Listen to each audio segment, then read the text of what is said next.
I used to think there was a price for everything, and that if I just paid it, eventually I'd be accepted. Turns out, some doors never open no matter how many keys you hand over. It was dinner. Nothing fancy.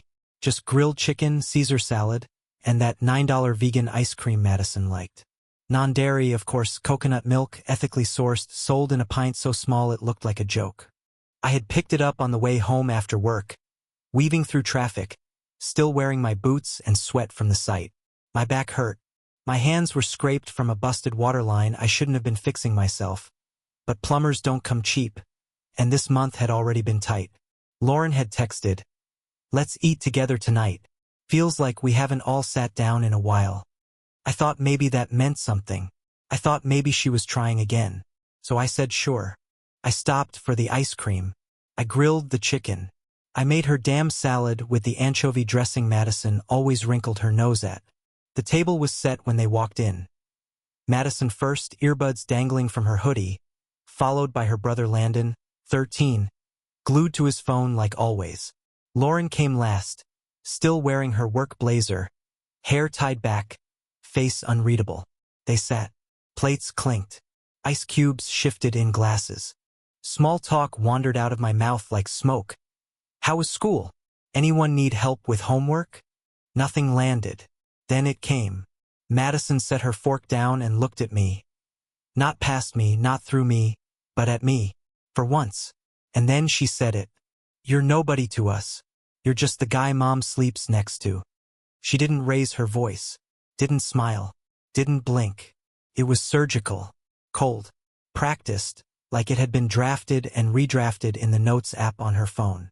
She said it with the same rhythm as "pass the salt." And Lauren didn't say a word. Not one. She didn't even turn her head. She just kept chewing. That silence, that goddamn silence, did more damage than Madison's words ever could. She didn't flinch. Didn't stop her fork halfway to her mouth. She just let it pass like it was nothing worth addressing.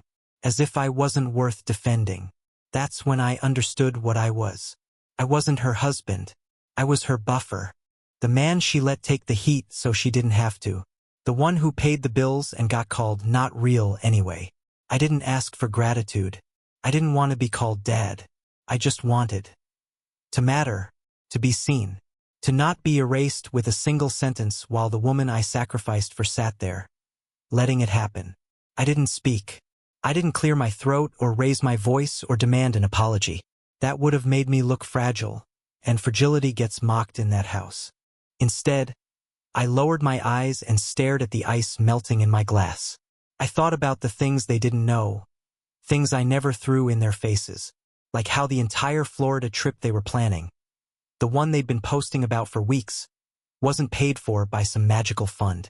It was me. I had spent hours on my booking apps, syncing the flights to their schedules, making sure the layovers weren't too long, checking if Landon's passport had expired. I even paid extra for better seats so they wouldn't be stuck in the back row. Rental car? Me. It was under my name, full insurance, upgraded SUV so they'd have space for souvenirs. The hotel? Reserved and partly paid. A resort on the beach in Sarasota with a lazy river and family-sized suites. The deposit, over $1,000, was non-refundable.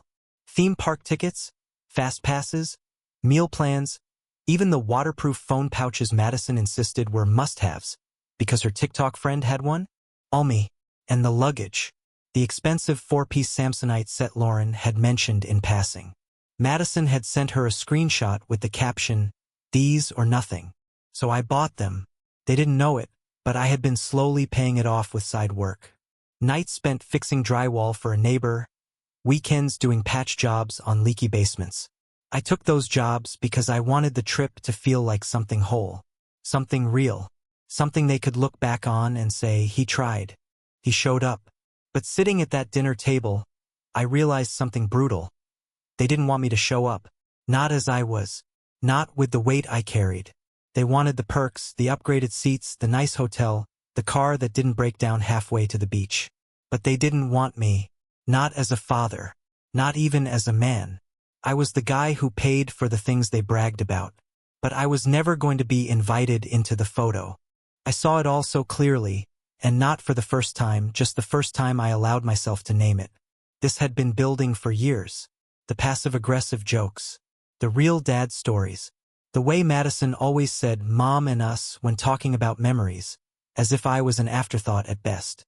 Landon, still young enough to be pliable, had learned it from her. The dismissive tone, the raised eyebrow when I made a suggestion. And Lauren? Lauren had mastered the art of looking the other way. She called herself a peacemaker, said it wasn't her job to force relationships. But the truth is, she only enforced peace when I was the one disrupting it. When I asked for respect, I was told I was too sensitive. When I set boundaries, I was told I needed to be more understanding. But when they crossed the line, silence. Always silence. It was Madison's voice that shattered the illusion that night, but it was Lauren's silence that sealed it. I sat there for a full minute after she said it. I don't know if anyone noticed. My heart was pounding like I'd been slapped, but I kept my face neutral, kept my hands on the table, didn't give them the show they wanted.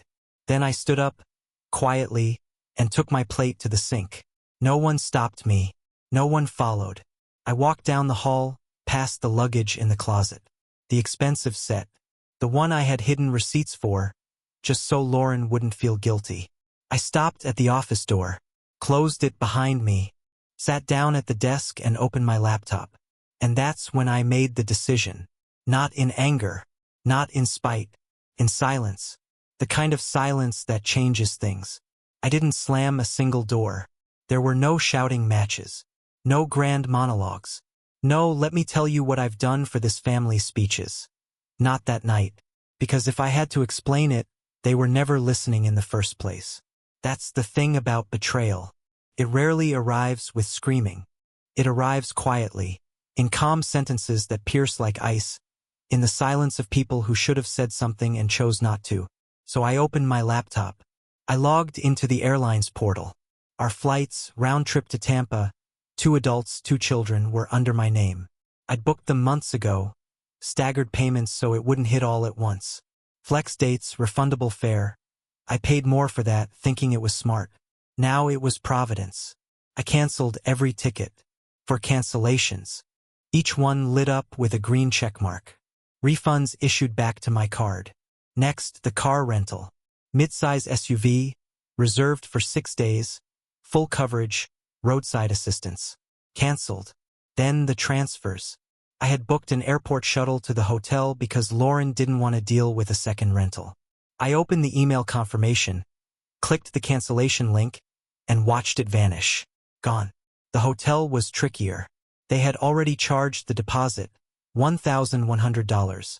Non-refundable. That was the only part one couldn't claw back. Good. Let them sit with that. Let them explain to the front desk how they flew all that way for a room that didn't exist under their name. Let Madison flash her mother's ID and get turned away. Let them feel the cold slap of logistics, the kind of thing I always handled so they never had to think twice. The luggage came next. I walked into the hallway closet and pulled it out, the new Samsonite set with the tags still on. Madison's initials were already stitched inside. She'd even filmed herself packing it for a vacation prep video she never posted. I took it all out. The bags were mine. I had the receipt. The monogramming had cost extra, but I could still return them. One trip to the store. One transaction. A few signatures, and it would be like I never bought them at all. I carried the stack into my office and shut the door again. The trip was gone. Just like that. For months of planning, thousands of dollars, all of it undone in less than 15 minutes. No shouting. No fists.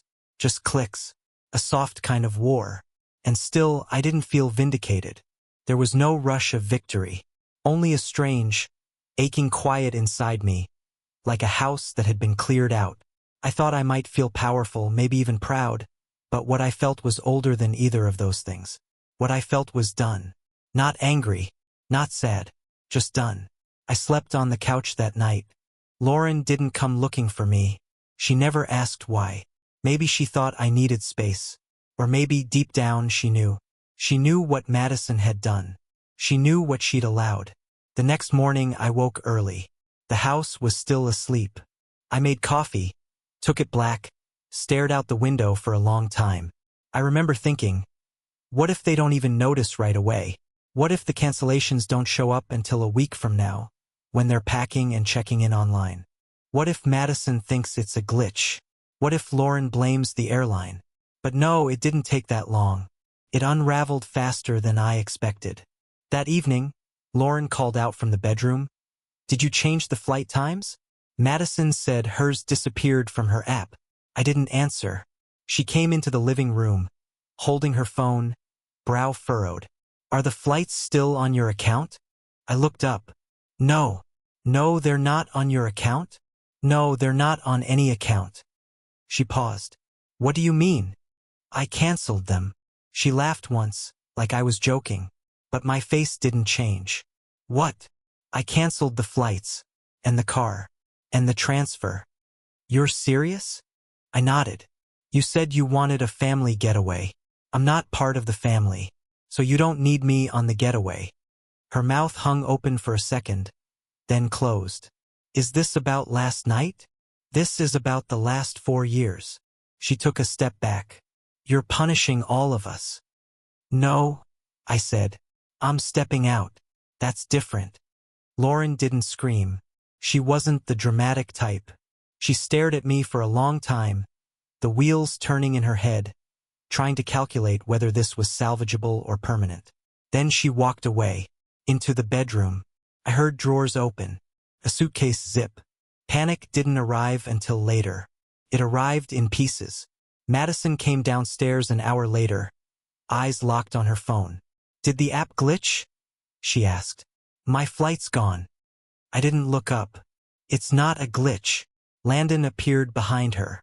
Wait, what? Madison's voice rose. What do you mean it's not a glitch? I canceled the trip. She blinked. You can't do that. It's in 2 weeks. Exactly. Lauren walked back in, trying to smooth things over. Let's just check the confirmations. There are no confirmations, I said. They were all under my name. All the expenses. All the bookings. It's gone. Madison laughed. Nervous. Okay. But we already paid. No, I said. I paid. She turned to Lauren. Mom? But Lauren didn't respond. She just stood there, shoulders sagging like she'd aged 10 years in one afternoon. That's when Madison's voice changed. You're really gonna cancel a whole trip just because I hurt your feelings? The gall of that sentence, the venom under the softness, made something inside me finally snap. I stood up.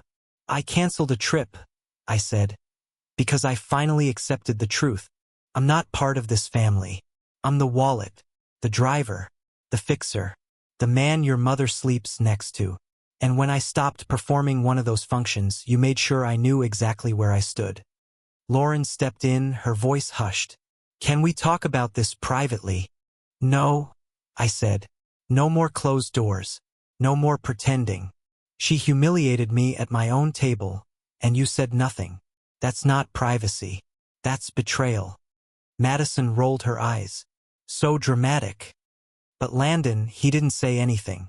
He just stood there, confused. He was still too young to fully grasp what was happening, but old enough to understand that something important was breaking. Lauren tried to mediate. Let's just rebook. We'll pay this time. With what? I asked. Your half shifts at the clinic? Madison's summer job at the bookstore? Landon's allowance? Her lips pressed together. We'll figure it out. You can't afford it, I said flatly. None of you can. I was the one holding it all together.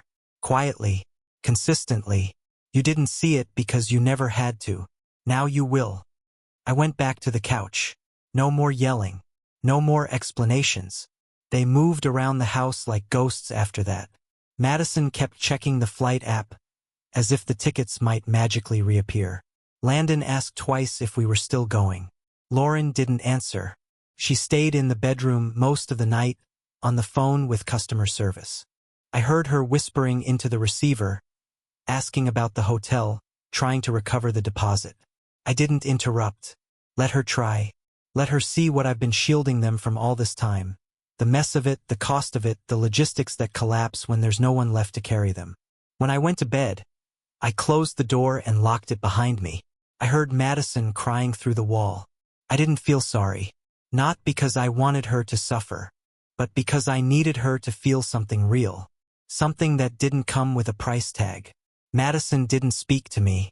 She moved around the kitchen like a stranger, opening cabinets too loudly, slamming the fridge shut just hard enough to register. Not angry, not sad, just entitled. As if what I'd done was unreasonable. As if I had broken some unspoken agreement that I would always provide, no matter how they treated me. Lauren avoided eye contact. That was her strategy. Let it cool. Let it pass. Keep the peace. I made coffee. Didn't ask who wanted any. I drank it black. Standing. Watching the sun hit the window like it didn't care whose world was falling apart. That was the first day I didn't offer rides. The first day I didn't ask if anyone needed anything. I didn't top off Landon's school lunch account. I didn't refill the gas in Lauren's car. I didn't respond to the group text about vacation outfits. I didn't answer when Madison muttered, half under her breath, "This is so childish." I stayed still, and it broke them faster than I thought it would. By Tuesday, Lauren was calling her sister to see if they could maybe crash there for a few days and sort things out. Madison was sending long texts to her friends, asking if they had any space on their Florida trips. Landon asked Lauren twice if we're really not going. The worst part?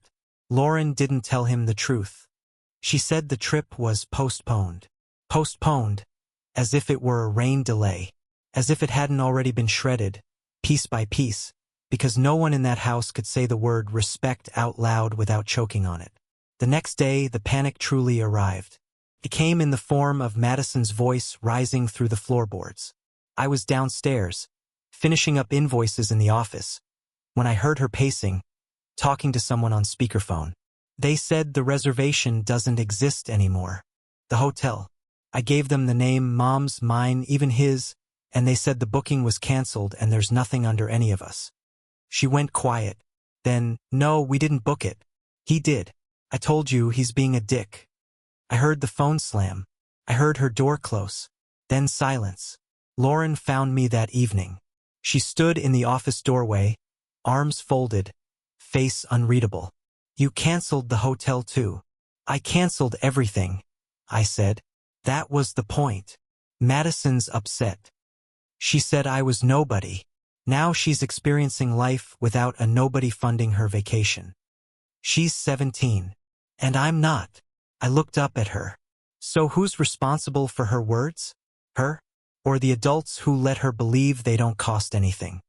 She didn't answer. She never did when I put it that way.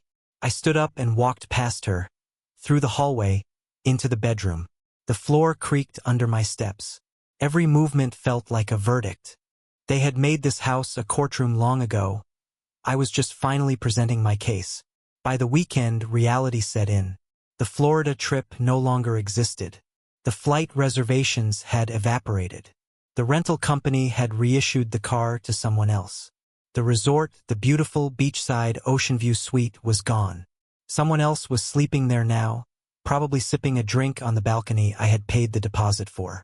Lauren spent most of Saturday on the phone. I heard her pleading. "Yes, but if we rebook now, do we have to pay full price?" "Yes. I understand he was the card holder, but can't I?" "No, I don't have the confirmation number anymore." I didn't interrupt. Let her feel it. Let her understand what it's like to be the powerless one in the equation. The one who doesn't have control, who depends on someone who no longer wants to be depended on. She walked into the kitchen later, phone in hand, eyes rimmed red. "They won't let me rebook without a full deposit. They won't even give me the same rate." I shrugged. "You knew I paid for all of it. You just never asked what would happen if I stopped." "We can still go. We'll pay our own way." "With what?" "We'll figure it out." I nodded once, then turned back to my laptop. She hated when I did that, when I gave her no material to work with. No emotion, no fight, just stillness.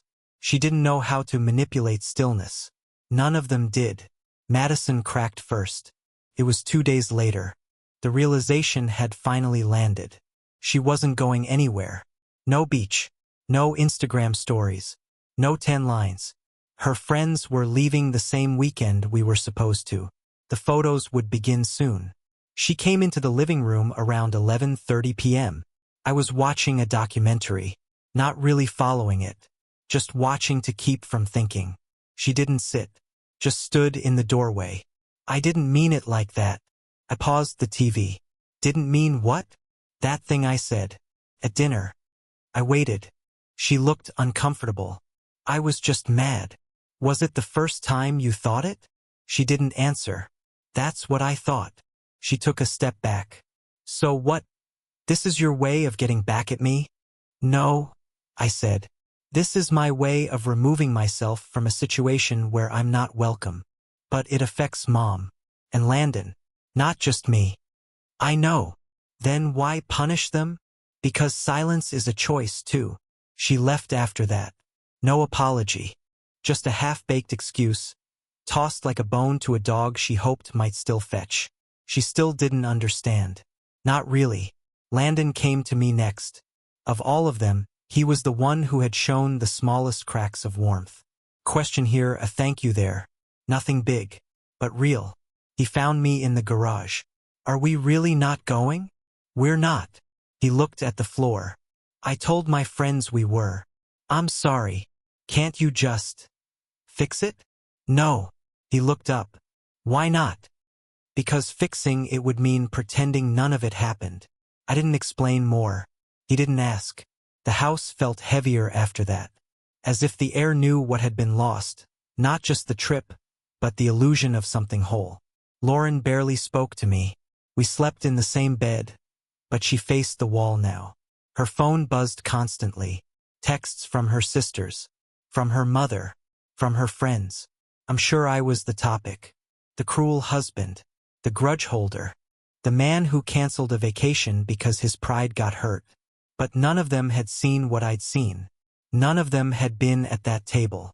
None of them knew how it felt to be erased by someone you paid to protect. The final blow came 3 nights later. Lauren came into the office. She didn't sit. I talked to Todd. I didn't react. He said he'll pitch in, help cover some of the costs. I nodded. Maybe we'll go next month. Just me and the kids. I turned to her. I think that's a good idea. She hadn't expected that. She blinked. You do? Yes. Why? Because you'll finally have to see what it's like when the man they respect the least is the one paying for it all. She left without another word. But I think she understood. For the first time, she understood. The house didn't explode. It deflated. The silence grew heavier. The days passed slower. They didn't reschedule the trip. Todd didn't send any money. Lauren stopped talking about the beach. And I learned something simple. Something final. Respect isn't given because you provide. It's not owed because you showed up. It either exists or it doesn't. And when it doesn't, you stop paying for it. The vacation ended before it started. The day we were supposed to fly out, I woke before the sun. It was muscle memory at this point. Early mornings, silent rooms, the sound of a coffee maker that only brewed for me. There were no suitcases by the door. No excited voices. No last-minute packing. Just quiet. Lauren had stopped trying. The calls had ended. The browser tabs with hotel alternatives had disappeared. The cousins in Sarasota who were going to meet us for dinner. Forgotten. She moved through the house like she was waiting for something to reset. Some switch to flip. But nothing did. I had meant it. All of it. Landon sat on the couch for most of the day. Watching TV without watching. Madison stayed in her room, shades drawn. She didn't come out for dinner. I grilled anyway. Out of habit. Chicken again. Nobody said thank you. No one needed to anymore. 3 days later, a package arrived. Lauren was at work. Madison had a summer shift at the bookstore. Landon was out riding bikes with a neighbor. I signed for it. The return label was familiar. A high-end luggage store downtown. I knew what it was before I even opened it. Madison's monogrammed suitcase. The same one I had taken back, refunded in full. Now it was here again, repurchased. Paid for by Lauren's credit card. I opened it out of morbid curiosity. Inside was a note, torn from a notepad, written in blue ink. If she wants to take her own trip, she can. That was the olive branch. Not words. Not an apology.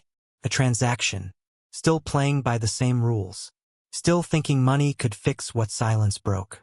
I closed the suitcase, wheeled it into the hallway, and left it there. A monument to everything unsaid. A week passed. The heat settled over the house like a second roof. The air conditioner struggled. I told no one. Let it sweat. Let them feel the discomfort I'd lived with for years. Lauren barely looked at me now. She said the necessary things. Asked if I'd be home for dinner. Mentioned Landon's dentist appointment. Shared a forwarded email about Madison's schedule next semester. But her eyes said something else. They said, this wasn't the man I married. And she was right. That man is dead. He died quietly, at a dinner table, while his wife let her daughter bury him with a single sentence. I had always told myself that love, real love, means endurance. That if you just held on long enough, eventually they'd see. They'd recognize your effort. They'd soften. I believed that for 4 years. And then I learned the truth. One afternoon, Landon came home with a flyer. A summer soccer camp. Not cheap. He held it up like it was a life raft. Coach says if we sign up this week, we get a discount. I nodded. Okay. He waited. I didn't move. Finally, he asked, can we do it? You'll have to talk to your mom. He frowned. But you always. Not anymore. He left the flyer on the counter and walked away. That night, Lauren brought it up. He's excited about the camp. I know. I can cover some of it, but... I waited. But it would be easier if you... No. She exhaled slowly. So that's it? We're just splitting everything now? No, I said. We're not splitting anything. I'm stepping out of the role I was never invited into. You're punishing him. I'm protecting myself. He's a child. And I'm not his father. She flinched. Just slightly. But enough. The first time she didn't argue that point. Maybe the truth had finally seeped in. Or maybe she was too tired to fight anymore. Madison tried one more time. It was late. The house was dark. She knocked on my office door. I opened it, surprised. She stood there, arms crossed, her voice too calm. I shouldn't have said what I said. Okay. I was angry. I know. But it doesn't mean I don't appreciate everything. Do you? She paused. I think so. I nodded. Then act like it. She blinked. What does that mean? It means words are cheap. I gave years. You gave me a sentence. I said I was sorry. No, I said. You said you didn't mean it. That's not the same. She stood there, silent, waiting for me to offer something. But I didn't, because that's what got me here in the first place. Giving when nothing had been earned. She turned and walked away. I used to think the hardest part of leaving a family is the logistics, the money, the lawyers, the untangling of names on bank accounts and insurance plans. But that's not the hard part. The hard part is emotional exit. Not packing your bags, but watching theirs stay unpacked, knowing you'll never carry them again. Knowing the people you built your life around never built theirs around you. Knowing you were just convenient, placeholder, the guy mom sleeps next to. I haven't left. Not physically. Not yet. But I've withdrawn. Emotionally. Financially. Spiritually. The house is quieter now. Tense. Like a held breath. They're adjusting. Figuring out how to live without the man they refuse to acknowledge. Landon's school lunches come late now.